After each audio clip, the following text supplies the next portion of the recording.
Oke, assalamualaikum warahmatullahi wabarakatuh.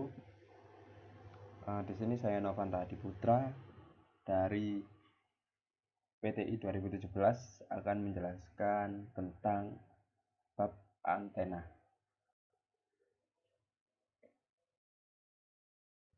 Yang pertama di sini definisi dari antena tersebut.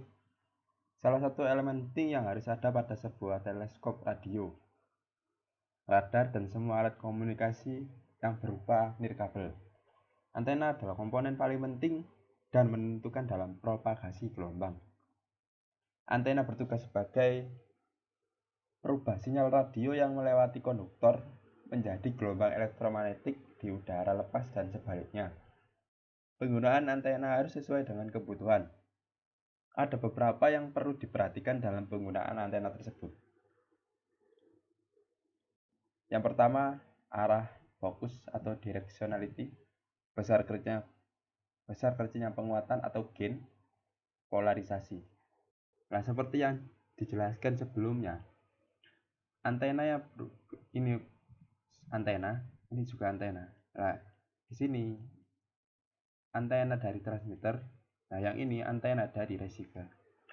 Antena bertugas merubah sinyal radio dari transmitter melewati konduktor dari antena dan melepaskan gelombang elektromagnetik di udara lepas sebaliknya dan diterima oleh antena dari receiver.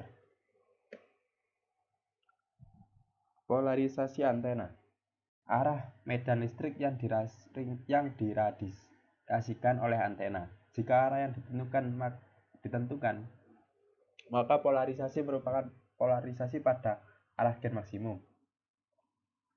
Polarisasi dari energi yang radiasi bervariasi bergantung dengan arah antena.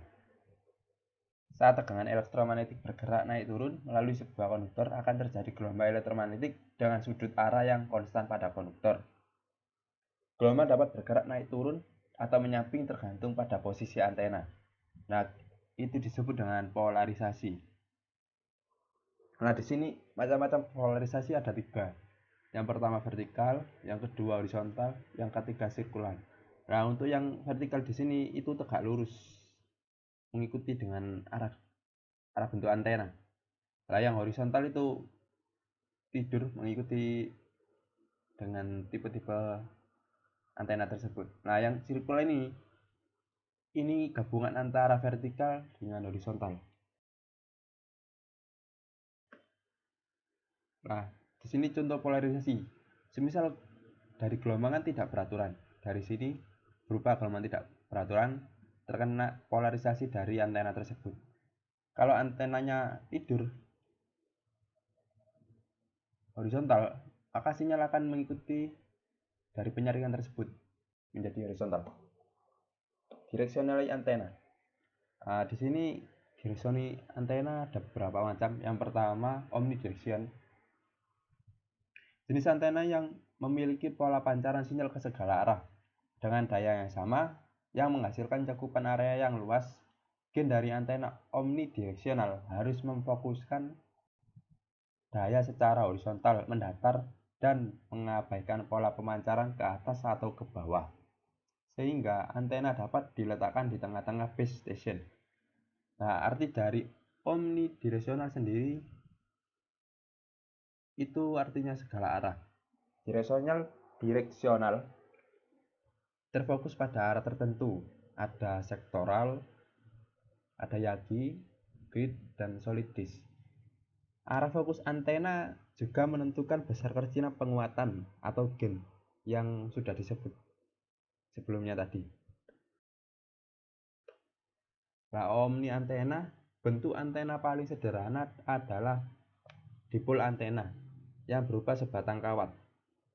Omnidireksional adalah pengembangan dipol antena namun menggunakan resonansi 1/4 lambda. Gain terbesar dari antena omni berkisar 15 desibel sampai 18 desibel. Nah, maksudnya 15 sampai 18 ini besar kecilnya penguatan tadi. Nah, ini contoh dari omnidireksional. Nah, ini berupa kawat. Nah, sinyalnya itu memutar seperti gini, seperti donat, tengah-tengahnya donat. Jadi semisal kita di bawah sini, itu susah sekali dapat sinyalnya.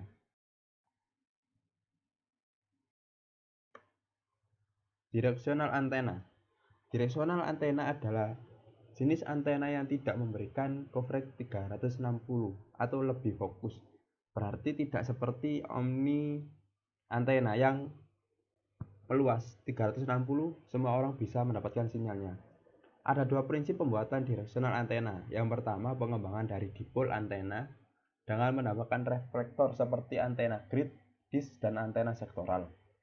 Pembuatan metode plat dengan perhitungan seperempat lambda seperti antena patch. Semakin besar gain, maka akan semakin sempit area cakupan dan begitu sebaliknya. Jadi, semisal cakupannya sedikit, maka sinyal tersebut akan semakin banyak. Prinsip-prinsip grid dan disk. Nah, grid dan disk di sini antena dibuat dengan prinsip refleksi. Sinyal yang datang secara lurus akan dipantulkan ke dalam titik atau fokus. Nah, ini contoh dari model yang parabola. Nah, ini merupakan refleksi. Refleksi dari gelombang tersebut akan dipantulkan oleh ini dari antena tersebut masuk ke dalam feed antena. Nah, akan disimpan di sini. Ini sebagai konduktor namanya. Ini untuk model parabolik. Nah, untuk model off center, refleksi akan dimantulkan lalu akan masuk ke dalam feed atau intinya. Ini modelnya hampir sama, tetapi letak pada feednya itu agak berbeda. Nah, ini untuk model yang Cassegrain. Jadi sinyal datang, dipantulkan lagi, lalu masuk ke dalam feed. Nah, untuk pemantulan kedua ini bentuknya seperti C atau yang disebut dengan konveks sekundari reflektor. Nah, untuk yang Gregorian itu juga sama, tetapi pada model reflektor kedua ini bentuknya C terbalik. Nah, ini contoh dari disk antena. Ini yang model parabolik. Nah, ini yang off center.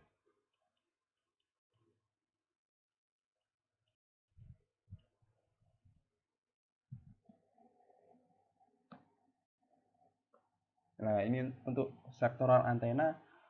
Nah, semisal kita menghadapkan antena secara horizontal, maka sinyal tersebut akan seperti ini. Nah, hanya bagian depan sini yang akan terkena dari sinyal tersebut. Yang belakang sini enggak. Tidak. Nah, ini untuk contoh sektoral antena. Nah, kan tadi kan semisal kita memasang satu ya, maka yang belakang antena tersebut tidak akan terpasang. Tidak akan terkena sinyal tersebut. Nah, membutuhkan sekitar 3 atau 4 untuk bisa mencakup semuanya, seperti 360 derajat.